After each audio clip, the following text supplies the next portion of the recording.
अपने माता पिता का दिल ना दुखाओ। शादी की सुहाग सेज पर बैठी।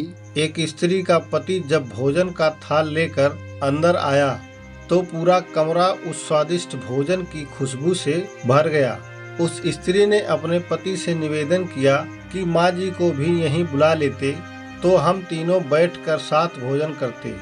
पति ने कहा, छोड़ो, उन्हें वो खाकर सो गई होंगी, आओ हम साथ में भोजन करते हैं। उस स्त्री ने पुनः अपने पति से कहा कि नहीं, मैंने उन्हें खाते हुए नहीं देखा है। तो पति ने जवाब दिया, क्यों तुम जिद कर रही हो? शादी के कार्यों से थक गई होंगी, इसलिए सो गई होंगी।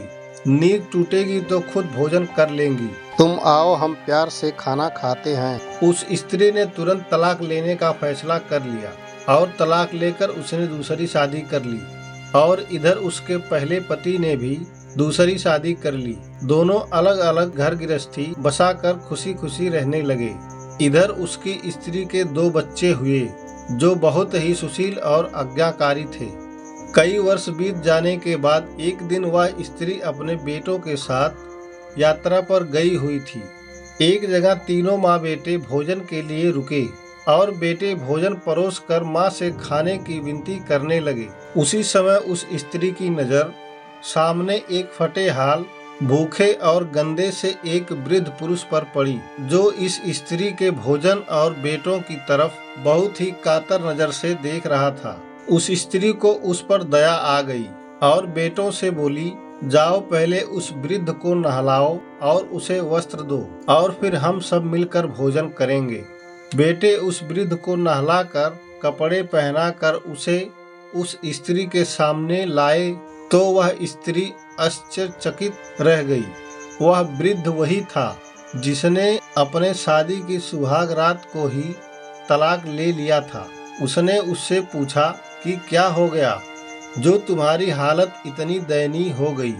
तो उस वृद्ध ने नजर झुकाकर कहा, सब कुछ होते भी मेरे बच्चे मुझे भोजन नहीं देते, मेरा तिरस्कार करते थे, मुझे घर से बाहर निकाल दिया।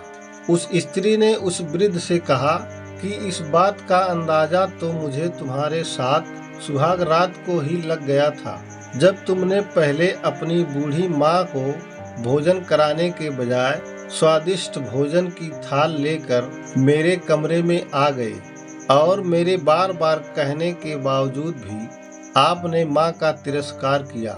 उसी का फल आज आप भोग रहे हैं।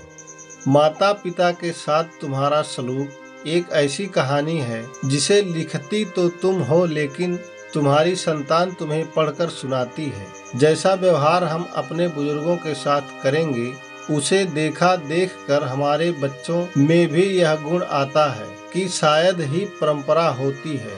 याद रखना, माँ बाप नाराज तो ईश्वर नाराज। इस कहानी पर आपकी क्या राय है, हमें कमेंट करके जरूर बताइए। कहानी पसंद आए तो लाइक, सब्सक्राइब और शेयर जरूर कीजिए।